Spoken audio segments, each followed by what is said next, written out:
સુસ્વાગતમ સુસ્વાગતમ સુસ્વાગતમ।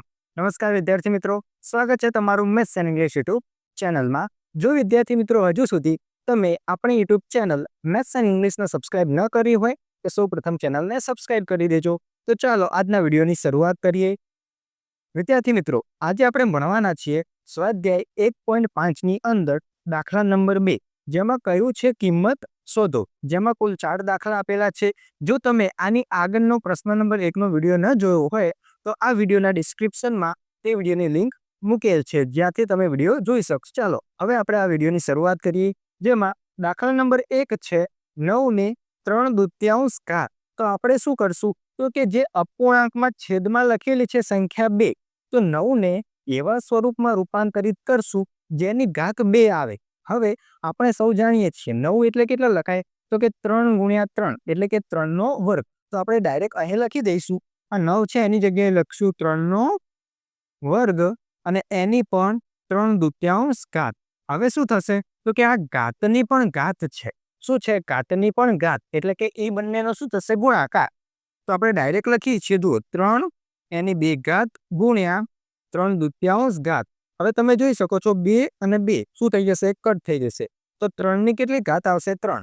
તો અહીં આવશે 3ની 3 ઘાત। તો 3ની 3 ઘાત એટલે કેટલા કહેવાય તો કે 3 ગુણ્યા 3 ગુણ્યા 3 એટલે કે 3 તરી 9, 9 તરી 27। તો આનો જવાબ આવશે 27, જે છે આપણો ફાઇનલ આન્સર। ત્યારબાદ હવે આપણે જોઈએ દાખલા નંબર 2, જેમાં કહ્યું છે 32ની 2/5 ઘાત।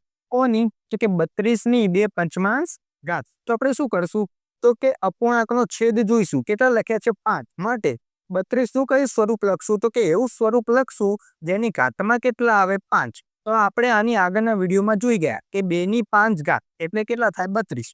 તો આટલે પણ આપણે લખી દઈશું, આ 2 એની 5 ઘાત એટલે 32 અને આખાની 2/5 ઘાત તો છે જ। ચાલો હવે શું કરશું તો કે ઘાતની ઘાત છે તો ગુણાકાર।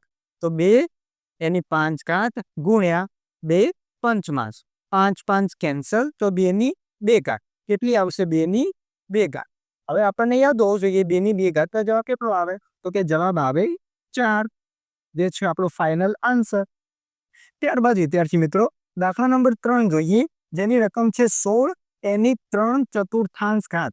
તો આપણે 16 ને કેવા સ્વરૂપમાં રૂપાંતરિત કરશું તો કે જેની ઘાતમાં 4 આવે। તો કોની ઘાતમાં 4 કરીએ તો 16 જવાબ મળે। તો કે 2ની 4 ઘાત કરીએ તો જવાબ કેટલો આવશે? 16। તો આપણે લખી દઈશું, આ 2 એની 4 ઘાત એની પણ 3/4 ઘાત। હું હવે ડાયરેક્ટ લખું છું, જુઓ આ 4 4 શું થઈ જશે? કટ થઈ જશે, એટલે કે 2ની 3 ઘાત। તો આટલે આવશે 2ની 3 ઘાત। હવે 2ની 3 ઘાત એટલે કેટલા તો કે 2ની 3 ઘાત એટલે થાય 8। કેટલા થાય? 8। કઈ રીતે તો કે 2ની 3 ઘાત એટલે 2 નો કેટલી વખત ગુણાકાર? 3 વખત। તો કે 2 દુ 4, 4 દુ 8। ત્યારબાદ વિદ્યાર્થી મિત્રો હવે છેલ્લો દાખલો છે 125 ને -1/3 ઘાત। કેટલી છે? માઇનસ છે।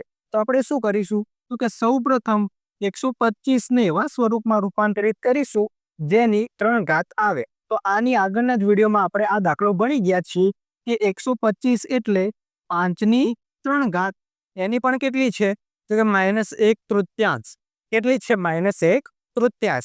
હવે 3 3 કેન્સલ થઈ જશે, તો 5ની કેટલી ઘાત આવશે? -1। તો આટલે આપણે લખીએ 5ની -1। હવે કોઈ પણ સંખ્યાની માઇનસ ઘાત હોય ને તો આપણે એને ગમાડવાની નહીં।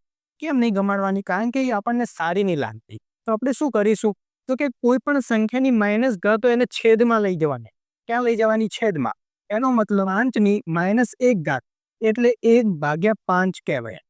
શું કહેવાય? 1/5, જે આપણે યાદ રાખવાનું છે। બીજી રીતે હું તમને સમજાવું તો જુઓ, કોઈ પણ એક સંખ્યા આપણે લઈ લઈએ, ધારો કે 2ની -3 ઘાત છે। 2ની કેટલી છે? -3 ઘાત। તો આ પણ આપણે ગમાડવાની નહીં। કેમ નહીં ગમાડવાની? કારણ કે ઘાતમાં શું છે? માઇનસ છે। તો શું કરશું તો કે આને છેદમાં લઈ જઈશું, તો ઉપર 1 રહેશે, તો નીચે કેટલા આવશે કે 2ની 3 ઘાત। કેટલા આવશે? 2ની 3 ઘાત। એટલે કે અંશમાંથી છેદમાં લઈ જઈએ તો ઘાત માઇનસ હોય તો કેવી થઈ જાય? પ્લસ થઈ જાય। કેવી થઈ જાય? પ્લસ। જે વસ્તુ આપણે યાદ રાખવાની। તો વિદ્યાર્થી મિત્રો અહીં દાખલા નંબર 2 ની સંપૂર્ણ સોલ્યુશન પૂર્ણ થાય છે। ધન્યવાદ।